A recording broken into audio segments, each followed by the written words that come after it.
ನಿಮ್ಮ ವಾಹಿನಿ. ಇದ್ದಿದ್ದು ಇದ್ದ ಹಾಗೆ. ಚಂದ್ರಶೇಖರ್ ಆತ್ಮಹತ್ಯೆ ಮಾಡಿಕೊಂಡ,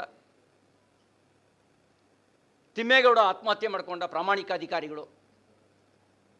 ಒಂದು ಶಬ್ದ ಮಲ್ಲಿಕಾರ್ಜುನ್ ಖರ್ಗೆ ಅವರು AICC ಚೇರ್ಮನ್ನು SCPTSP ಅನುದಾನದ ದುರ್ಬಳಕೆ ಬಗ್ಗೆ, ಮಹರ್ಷಿ ವಾಲ್ಮೀಕಿ ಅಭಿವೃದ್ಧಿ ನಿಗಮದಲ್ಲಾದಂಥ ಲೂಟಿ ಬಗ್ಗೆ ಮಲ್ಲಿಕಾರ್ಜುನ್ ಖರ್ಗೆಯವರು ಕೂಡ ಒಂದು ಶಬ್ದ ಮಾತಾಡಿಲ್ಲ. ರಾಹುಲ್ ಗಾಂಧಿಯವರು ಒಂದು ಶಬ್ದ ಮಾತಾಡಿಲ್ಲ. ಮಲ್ಲಿಕಾರ್ಜುನ್ ಖರ್ಗೆ ಅವರು ಸೌಂಡ್ಲೆಸ್ ಆಗಿದ್ದಾರೆ, ರಾಹುಲ್ ಗಾಂಧಿಯವರು ವಾಯ್ಸ್ಲೆಸ್ ಆಗಿದ್ದಾರೆ. ಕರ್ನಾಟಕದ ವಿಷಯ ಬಂದಾಗ ನಾನು ತಮ್ಮ ಮೂಲಕ ಆಗ್ರಹ ಮಾಡ್ತೇನೆ, ಮಾತಾಡಿ ಖರ್ಗೆ ಸಾಹೇಬ್ರೆ. Why you silent? ಮಾತಾಡಿ ರಾಹುಲ್ ಗಾಂಧಿಯವರೇ. ನೀವು ಇಂಟರ್ನ್ಯಾಷನಲ್ ಅಫೇರ್ಸ್ ಬಗ್ಗೆನೂ ಮಾತಾಡ್ತೀರಿ, ಕರ್ನಾಟಕ ಅಫೇರ್ಸ್ ಬಗ್ಗೆ ಯು ಕ್ಯಾನ್ ಸಿ. ಇಲ್ಲಾಗ್ತಿರೋ ಅನ್ಯಾಯದ ಬಗ್ಗೆ ಮಾತಾಡಿ. ನಿಮ್ಮದೇ ಪಾರ್ಟಿಯವರು ಅನ್ಯಾಯ ಮಾಡ್ತಿರೋದು, ಬೇರೆ ಯಾರೂ ಅಲ್ಲ. ನಿಮ್ಮದೇ ಪಾರ್ಟಿಯವರು ಅನ್ಯಾಯ ಮಾಡ್ತಿರೋದು. ಅಹಿಂದ ಮೂಲಕ ರಾಜಕೀಯ ಪುನರ್ಜನ್ಮ ಪಡೆದಂಥ ಸಿದ್ದರಾಮಯ್ಯನವರು ಅಲ್ಪಸಂಖ್ಯಾತರ ಇಲಾಖೆಯಲ್ಲೂ ಕೂಡ ಲೂಟಿ ನಡೆದಿದೆ. 600 ಕೋಟಿ ರೂಪಾಯಿ ಯಾವುದೋ ಒಂದು ಸಂಸ್ಥೆಗೆ, ಎಂಥದ್ದು ಹೆಸರು, ಅದೇನೋ ಹೆಸರು, ಆ ಒಂದು ಸಂಸ್ಥೆಗೆ KTTP ನಿಯಮಗಳನ್ನು ಉಲ್ಲಂಘನೆ ಮಾಡಿ ಕೊಟ್ಬಿಟ್ಟಿದ್ದಾರೆ. ಅಲ್ಪಸಂಖ್ಯಾತರ ಕಲ್ಯಾಣ ಇಲಾಖೆಯಲ್ಲಿ, ಕಾರ್ಮಿಕ ಇಲಾಖೆಯಲ್ಲಿ, ಮಂಡ್ಯದಲ್ಲೂ ಸೇರಿದಂತೆ ಹೆಲ್ತ್ ಚೆಕಪ್ಪಿಗೆ ಒಬ್ಬೊಬ್ಬನ ತಲೆಗೆ 3,000 ರೂಪಾಯಿ ಡ್ರಾ ಮಾಡಿದ್ದಾರೆ. ಒಂದೊಂದು ಜಿಲ್ಲೆಯಲ್ಲಿ 8, 10, 20 ಕೋಟಿ ರೂಪಾಯಿ ಡ್ರಾ ಮಾಡಿದ್ದಾರೆ. ಹೆಲ್ತ್ ಚೆಕಪ್ ಏನು ಅಂದರೆ ಹೆಲ್ತ್ ಚೆಕಪ್, ಯಾವ ಚೆಕಪ್ಪೂ ಇಲ್ಲ, ಒಂದು ಡ್ರಾಮಾ.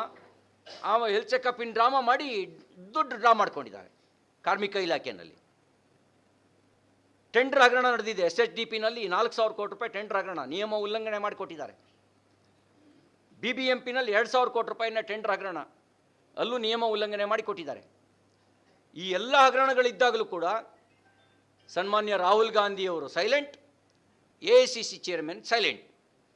ಇದೇನು ಸೂಚಿಸುತ್ತೆ ಅಂದರೆ ಕಾಂಗ್ರೆಸ್ಸಿಗೂ ಕೂಡ ಕರ್ನಾಟಕದ ಲೂಟಿಯ ಹಣದ ಪಾಲು ಹೋಗಿದೆ ಅನ್ನೋದನ್ನು ಸೂಚಿಸುತ್ತೆ.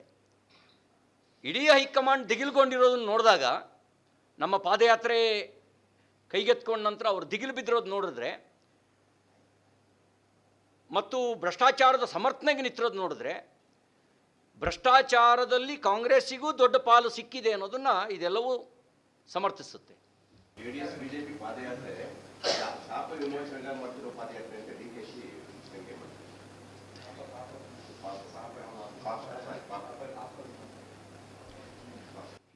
ಏನು ಅನ್ನೋದು ಕಾಲ ನಿರ್ಣಯ ಮಾಡುತ್ತೆ. DKC ಅವರು ಎಷ್ಟು ಪುಣ್ಯ ಗಳಿಸಿದ್ದಾರೆ ಅನ್ನೋದನ್ನು ಅವರ ಟ್ರ್ಯಾಕ್ ರೆಕಾರ್ಡೇ ಹೇಳುತ್ತೆ. ಆ ದಿನಗಳ ಟ್ರ್ಯಾಕ್ ರೆಕಾರ್ಡ್, ಆ ದಿನಗಳು, ಆ ಟ್ರ್ಯಾಕ್ ರೆಕಾರ್ಡೇ ಹೇಳುತ್ತೆ ಎಷ್ಟು ಪುಣ್ಯ ಗಳಿಸಿದ್ದಾರೆ ಅಂತ. ಆ ಪುಣ್ಯದ ಪರಿಣಾಮವಾಗಿಯೇ ತಿಹಾರ್ ಜೈಲಲ್ಲೂ ಕೂಡ ಕೆಲವು ಕಾಲ ಇದ್ದು ಬರಬೇಕಾಯಿತು. ಆ ಪುಣ್ಯದ ಪರಿಣಾಮವಾಗಿಯೇ ಇನ್ನೂ ಕೆಲವು ಕೇಸ್ಗಳಲ್ಲಿ ಬೇಲ್ನಲ್ಲೇ ಓಡಾಡಬೇಕಾಗಿರುವಂಥ ಸ್ಥಿತಿ ಇದೆ. ಪುಣ್ಯ ಸಿಕ್ಕಾಬಟ್ಟೆ ಗಳಿಕೆ ಮಾಡಿದ್ದಾರೆ.